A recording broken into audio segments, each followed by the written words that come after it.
Hello friends, आज एक बड़ी अपडेट के साथ हम आपसे जुड़ने जा रहे हैं और वो बड़ी अपडेट है 12वीं क्लास के बाद जो विद्यार्थी विभिन्न यूनिवर्सिटीज में और किसी हायर इंस्टीट्यूट में एडमिशन लेना चाहते हैं उनके लिए प्रवेश परीक्षा जो CUT के माध्यम से होने जा रही है उसके फॉर्म आ चुके हैं। इस बड़ी इन्फॉर्मेशन के साथ हम आपसे जुड़ रहे हैं। CUT central university entrance test पिछले वर्ष से सन 2022 से इस परीक्षा के माध्यम से सभी सेंट्रल यूनिवर्सिटीज और जो दूसरे रिप्यूटेड इंस्टीट्यूट्स हैं उनमें ग्रेजुएशन में एडमिशन का मोड चालू हो गया है। सरकार ने इस परीक्षा के माध्यम से इस परीक्षा के अंक के आधार पर इन इंस्टीट्यूट में एडमिशन की प्रक्रिया पिछले वर्ष ही चालू कर दी थी। तो इस वर्ष 2023 के लिए एडमिशन के फॉर्म ऑनलाइन आ चुके हैं। CUT के फॉर्म 2023 की सूचना आ चुकी है और इसके फॉर्म भरने की प्रक्रिया 9 फरवरी से प्रारंभ हो गई है और अंतिम तिथि है 12 मार्च 12 मार्च अंतिम तिथि इसकी 12 मार्च रात्रि 9 PM तक। तो ये फॉर्म भरने की विंडो कब तक खुली रहेगी? 12 मार्च रात्रि 9 बजे तक और उसके बाद करेक्शन विंडो 15 से 18 मार्च तक खुली रहेगी। इस बात को नोट कर लें, 15 से 18 मार्च तक आप इसमें करेक्शन कर सकते हैं जो फॉर्म आप भरेंगे। ओके, किस वेबसाइट पर आप इस फॉर्म को भरेंगे? जो विद्यार्थी किसी कॉलेज में एडमिशन लेना चाहते हैं, सेंट्रल यूनिवर्सिटीज में एडमिशन लेना चाहते हैं या किसी और रिप्यूटेड इंस्टीट्यूट में एडमिशन लेना चाहते हैं तो उसके लिए आपको वेबसाइट पर जाना होगा CUET.samarth.ac.in ये वेबसाइट है। इस वेबसाइट पर जाकर के आप फॉर्म फिलअप कर सकते हैं। मैंने बताया फॉर्म भरने की लास्ट डेट और करेक्शन की विंडो की लास्ट डेट क्या होगी, इन दोनों तिथियों को ध्यान में रखेंगे। कौन बच्चे इसका फॉर्म भर सकते हैं? जो 12th एग्जाम दे रहे हैं और पास्ट, जो 12th पास कर चुके हैं या 12th का एग्जाम दे रहे हैं वो बच्चे फॉर्म भर सकते हैं। और इसके लिए क्राइटेरिया है कि मिनिमम 45% मार्क्स होने चाहिए। एलिजिबिलिटी का क्राइटेरिया है कि 45% मार्क्स होने चाहिए, वो बच्चे फॉर्म भर सकते हैं। इन यूनिवर्सिटीज़ में जो एडमिशन होगा, कौन सी यूनिवर्सिटीज़ हैं? जो भी सेंट्रल यूनिवर्सिटीज़ हैं उनमें प्लस अदर यूनिवर्सिटीज़ लगभग 129 यूनिवर्सिटीज़ में इसके थ्रू एडमिशन होगा। जो इसका स्कोर होगा CUT का, इस स्कोर के द्वारा आपको 129 यूनिवर्सिटीज़ में एडमिशन मिलेगा। भारत के जो प्रमुख विश्वविद्यालय हैं जैसे DU university, Pondicherry university, BHU, इन सभी यूनिवर्सिटीज़ में इसी टेस्ट के थ्रू आपको एडमिशन मिलने जा रहा है। तो इसके लिए फॉर्म भरने की प्रक्रिया प्रारंभ हो चुकी है। आप फॉर्म भरिए। अब इस फॉर्म को भरने के लिए जो और दूसरी ज़रूरतें हैं, क्या क्या रिक्वायरमेंट हैं, आपने देख लिया कि मिनिमम 45% मार्क्स होना चाहिए। फॉर्म ऑनलाइन मोड में भरा जाएगा। ऑनलाइन फॉर्म है। फॉर्म भरने से पहले आपके पास क्या डॉक्यूमेंट चाहिए जो अपलोड करने हैं, इस चीज़ को ध्यान में रखिएगा। पहला, आपके पास अपना ईमेल होना चाहिए, फ़ोन नंबर होना चाहिए। Number 2, caste certificate. अगर आप कास्ट सर्टिफिकेट का लाभ लेना चाहते हैं, OBC हैं तो सेंट्रल गवर्नमेंट का OBC का सर्टिफिकेट होना चाहिए, या SC और ST हैं, EWS हैं तो इसका सर्टिफिकेट आपका लेटेस्ट होना चाहिए। तो कास्ट सर्टिफिकेट लेटेस्ट, और अगर आप OBC हैं तो सेंट्रल का OBC सर्टिफिकेट आपके पास होना चाहिए। नेक्स्ट, आपका लेटेस्ट फोटो और sign, scan photo plus sign, ये अपलोड होगा। यदि आप एनसीसी के कैडेट हैं या गेम्स एंड स्पोर्ट्स का आपके पास सर्टिफिकेट है तो वो भी अपलोड होगा, क्योंकि उसके भी मार्क्स मेरिट में जुड़ेंगे। गेम्स एंड स्पोर्ट्स सर्टिफिकेट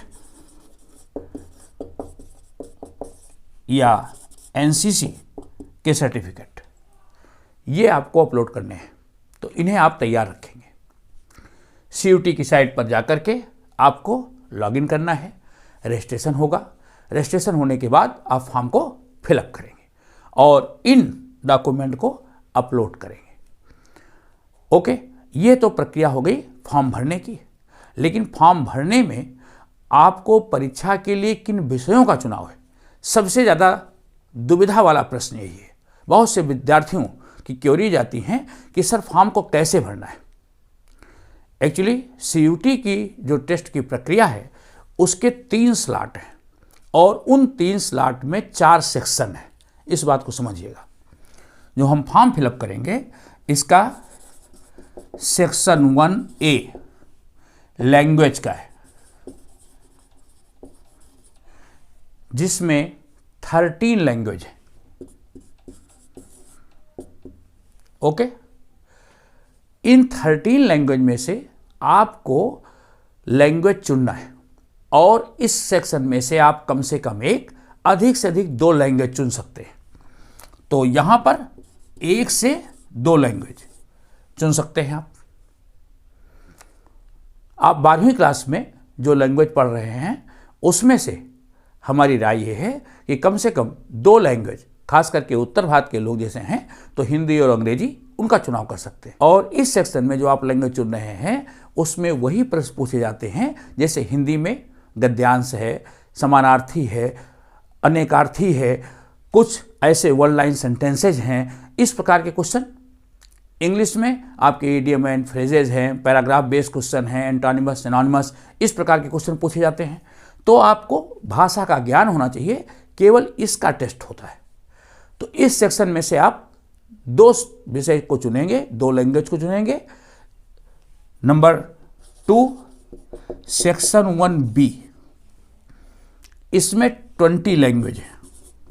ये भी लैंग्वेज का सेक्शन है लेकिन ये ऑप्शनल है,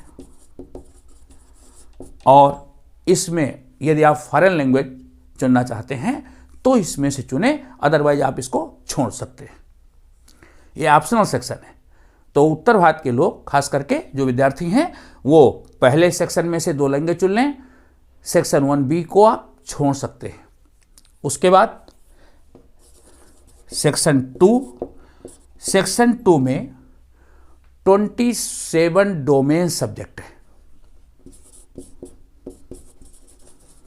27 डोमेन सब्जेक्ट हैं, मतलब वो विषय जो आप 12वीं क्लास में पढ़ते हैं।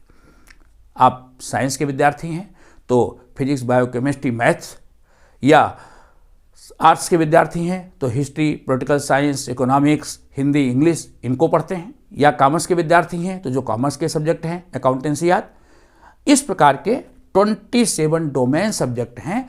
इस डोमेन सब्जेक्ट में से आपको चुनाव करना है, उसी विषय का आपको एग्जाम देना होगा। यदि आप साइंस के विद्यार्थी हैं और बीएससी या बीएससी बीएड करना चाहते हैं तो आप साइंस के विषय को चुनोगे, और ये आर्ट के विद्यार्थी हैं तो जो आपने आर्ट्स विषय पढ़ रखे हैं उन विषयों को आप इसमें चुनेंगे। अधिक से अधिक यहाँ आप 6 विषय चुन सकते हैं। 6 सब्जेक्ट इस सेक्शन 2 से आप चुन सकते हैं। यहाँ मैं आपको विशेष सलाह देना चाहता हूँ कि इस सेक्शन में जब आप विषय का चुनाव कर रहे हैं तो बहुत सोच समझ करके करें। जो सब्जेक्ट आपने 12वीं में पढ़ा है उन्हीं विषयों को चुनें, और हर यूनिवर्सिटीज की रिक्वायरमेंट अलग अलग है। जैसे डीयू यूनिवर्सिटी है तो डीयू यूनिवर्सिटी 3 विषय को मानती है, तो इस डोमेन से अगर आपने 3 विषय चुन रखे हैं तो आप एलिजिबल हैं। कुछ यूनिवर्सिटीज हैं जैसे बीएचयू है, पांचेरी यूनिवर्सिटी है, वो केवल 1 विषय मानते हैं। तो आपने अगर 1 विषय को चुन रखा है तो भी आप उसके लिए एलिजिबल हैं। तो ऐसी स्थिति में आप माइंड मेकअप कर लें कि आपको किस यूनिवर्सिटी के लिए फॉर्म भरना है। अगर आप DU के लिए भर रहे हैं तो कम से कम इसमें से केवल 3 विषय का चुनाव कर लें, आप DU में एडमिशन के लिए एलिजिबल हो जाएंगे। या BHU के लिए ही केवल अप्लाई करना चाहते हैं तो उसके लिए आपको एक विषय को चुनना है। बात समझ में आ गई?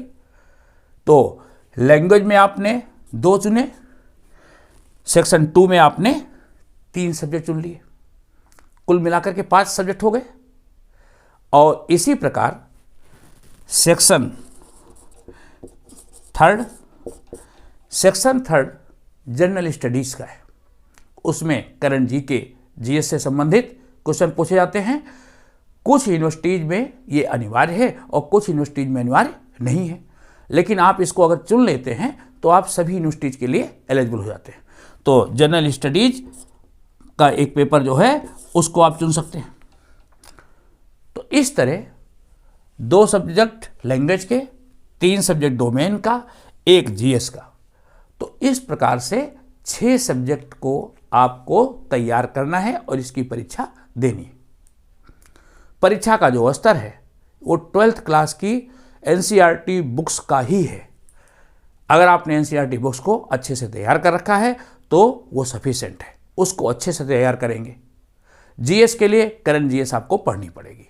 तो राष्ट्रीय स्तर पर ऐसी सेंट्रल यूनिवर्सिटीज के लिए होने वाली जो प्रवेश प्रक्रिया की जो ये व्यवस्था है, इसमें एग्ज़ाम 2 स्लॉट में होंगे। पहला स्लॉट 3 घंटे 15 मिनट का होगा और दूसरा स्लॉट 3 घंटे 45 मिनट का होगा। तो 2 चरणों में आपको एग्जाम देना है। विषय का आपने चुनाव कर लिया है, इन विषयों की तैयारी करके बैठना है। एग्ज़ाम होंगे कब? जो नोटिफिकेशन की डेट है उसके अनुसार एग्ज़ाम 21 मई से लेकर के 31 मई के बीच होंगे। परीक्षा की तिथि ये है 21 मई से 31 मई, इस दौरान परीक्षा होगी। तो अगर आप अभी 12वीं की परीक्षा कर रहे हैं, 12वीं की परीक्षा के बाद आप आराम से तैयारी करके इस परीक्षा में बैठ करके आप अपना सिलेक्शन किसी अच्छी यूनिवर्सिटी में, सेंट्रल यूनिवर्सिटी में पक्का कर सकते हैं। बस केवल फॉर्म को सही तरीके से भरें और जिन विषयों को आपने चुना है उन विषयों की तैयारी भली भांत करें, प्लानिंग से करें और जिस यूनिवर्सिटी में जाने की योजना है उस यूनिवर्सिटी के रिक्वायरमेंट के आधार पर आप विषयों का चुनाव करें। ओके, अब जो परीक्षा होगी उस परीक्षा में क्या नेगेटिव मार्किंग है या नहीं, बच्चे पूछते हैं। नेगेटिव मार्किंग है। प्रत्येक सही प्रश्न के लिए आपको 5 अंक दिए जाएंगे और यदि आप रॉन्ग आंसर करते हैं तो नेगेटिव मार्किंग है और 1 मार्क आपका डिडक्ट होगा।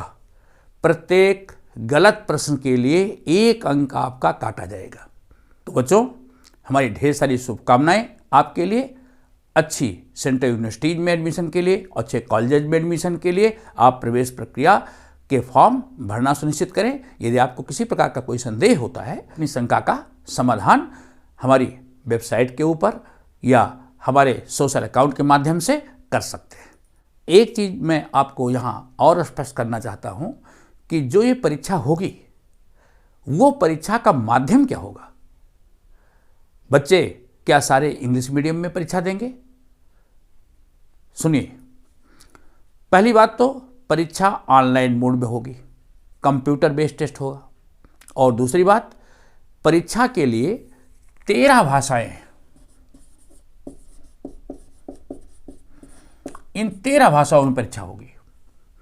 Tamil, Telugu, Marathi, Kannada, Hindi, English, Malayali, in different ऐसी 13 विषयों में परीक्षा आयोजित होगी।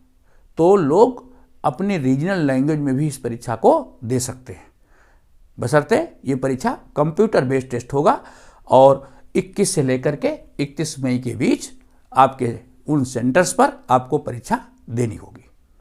Good luck, thanks.